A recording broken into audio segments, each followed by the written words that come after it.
I mean, I believe it will be a pop the champagne moment. I mean, because in my opinion, it's just going to be another validation moment. You talk about some of the skepticism.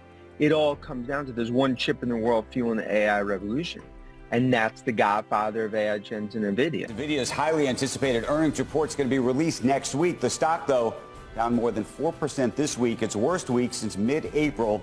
Sam Altman, just about a week ago, said that we were in a bubble. We may be in a bubble, Paul. Are we? And if we are, where in the cycle of the bubble are we, so that if you want to get in or out, you know when? Well, we've heard the bubble fears for a long time, right? Remember earlier this year when DeepSeek out of China was out with their cheaper, supposedly more efficient model, and people are calling for peak AI back in early 2025. Has reported that China's internet regulator has ordered specific technology companies, Alibaba, Tencent among them, to stop placing orders of Nvidia's H20. The H20 is the China-specific chip that had performance engineered out of it that was subject to export control. But the market's reacting. That's all that matters, right? Revenues forecast to increase by 53% year over year, EPS by 48% year over year. But you say these estimates, they keep creeping up, which reduces the ability for an upside surprise. Also, what you make of some of the news that we've been talking about just this past 24 hours about this H20 chip, and whether actually it's really going to be sold into China at this point. I think there's some real questions about that. Good evening, VV Nation. My name is Ryan. Welcome to the channel. Happy Tuesday, everybody. You know what tonight's presentation is going to be out. The most anticipated earnings of this quarter, probably not this quarter, but just about every quarter recently, Nvidia. Tomorrow evening after the bell, investors want to know what side of the trade to be on and what are the long-term prospects for Nvidia going forward, right? We see it in the news. The number one concern right now is China. Now, at the end of the fiscal year of 2024, China made up for 13% of Nvidia's total revenue. Now, with chip smuggling and other things like that, some analysts are pushing up to 20 to 30%. But either way, that's a big portion of Nvidia's revenue. Now, with geopolitical tensions getting hotter right now, U.S. export restrictions have significantly affected the sales of Nvidia's chips going into China. Now, last quarter, they did have to do a $4.5 billion charge in the previous quarter. Again, that was last quarter. This past July, $8 billion in sales affected by this. Now, this is a short-term problem for Nvidia, which is kind of being made up by some of the other hyperscalers and demand from other countries, as we've seen, Saudi Arabia Wealth Fund, Abu Dhabi, Japan, Europe, putting pressure on demand for Nvidia's chips. However, the long-term problem is how far China is behind, right? Now, I do have a brief video that's going to present a future issue when it comes to Nvidia, a potential competitor going forward, especially when it comes to the Chinese market. In the tech war between the US and China, Beijing lags behind on cutting-edge semiconductors, the chips that power everything from smartphones to artificial intelligence. Beijing's largest chip maker, Semiconductor Manufacturing International Corporation, or SMIC, plays a key role in China's push for chip self-sufficiency, but faces significant geopolitical challenges.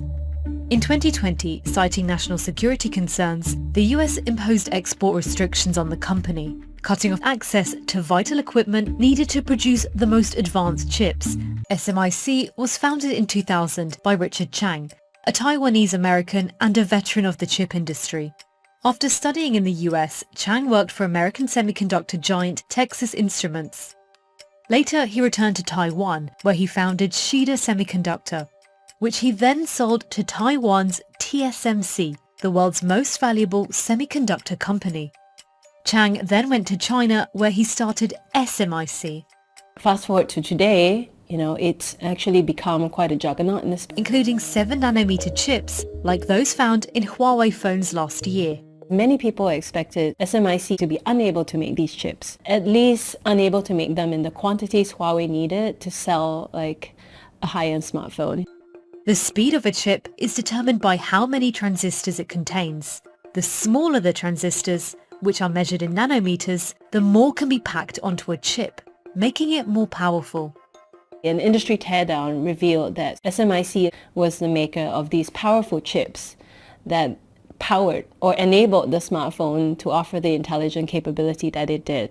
However, SMIC still lags behind, with its two biggest rivals, Taiwan's TSMC and South Korea's Samsung, aiming to produce even more advanced chips. TSMC and Samsung are now moving on to make 5 nanometer and 3 nanometer chips. SMIC is only at the point where they're making 7 nanometer chips, but in much smaller quantities and not the commercial quantities that China really needs. It seems a little bit much ado about nothing, but they're upset. Do Nvidia investors have to be worried? Localized. So, and I know Stacey can get more into the details in terms of the nitty-gritty with that, but there's an argument to be made, and we can see it with DeepSeek large language models, an AI startup in China doing really well with Huawei chips and Nvidia chips. So it's an opportunity for them to crack the whip again. And so what does this mean for Chinese revenue? Jensen Huang said it best. The world needs to develop AI on American-made stacks. That's why he felt that these chip restrictions to China and literally forced China to make their own infrastructure. We're seeing that made. China's pouring hundreds of billions of dollars into their chip industry. Now, we all remember the story of Intel versus AMD. AMD was the underdog, right? With Lisa Su taking control of the company. However, within just 2 decades, was able to pull off a miracle and get ahead of Intel. However, Nvidia coming out on top due to their GPUs needed for the AI revolution. Now, I don't want another underdog story, and I'm rooting for Nvidia here, but I do want investors to be aware of the Chinese threat when it comes to SMIC over the next decade. All right, we're in the VectorVest 7 software. If you don't have access to the software, just go to vectorvest.com/YT. Take out a trial. I think we even have a Labor Day special right now, 99 cents. I've been talking about the ascending channel with Nvidia for quite some time here on this channel. Now, there is a recent pivot here, right on the bottom end of this ascending channel. On top of that, we did get a pivot off a 40-day moving average with some price confirmation now above the 20-day EMA. Price action coming at 181.64. For the bulls, you can see the ascending channel here. That line extending close to $200. So if there's some optimism from this call tomorrow evening, price action has a lot of room to jump to the upside. However, if price action does gap down, I'd really like to see a level of support still held within the channel here. So let's go keep it above $170. And right now we do have the 40-day EMA currently at 171. So that's where I would see a concern and some real confirmation that this trend that we've seen over the last 6 months here might just be coming to an end. However, I will leave it in the hands of investors and how the stock reacts to the earnings call. Now, my biggest warning when it comes to the earnings call is going to be the lack or loss of revenue when it comes to China. But not only in the short term, for my long-term investors, look at the forecasted data here. The growth rate in earnings sits at 35%. Great number, especially for a multi-trillion-dollar company. It's been on the decline now if we even go out to a year. For about a year now, it was around 50%. If we use a dateline here, we could see a year ago that the growth rate came in at 54%. But not only that, look at the sales growth rate. Sales growth rate came in around 262%, now declining to just 69%. So some of that forward-looking forecasted data, again, this forecasted data is 1 to 3 years out, is already showing some concerns there.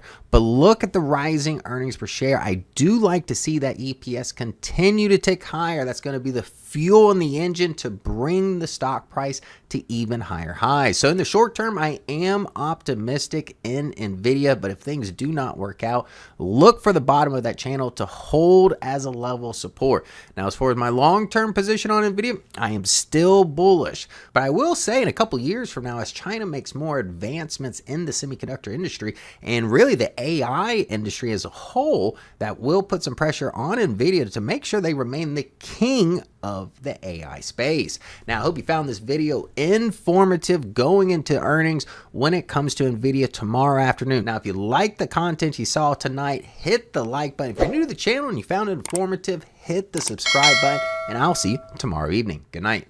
All right, big event coming up. We got the Las Vegas 2-day investment seminar coming September 20th, 21st, 2025. You can achieve the VIP experience in person. Just go to vectorvest.com/Vegas to register now.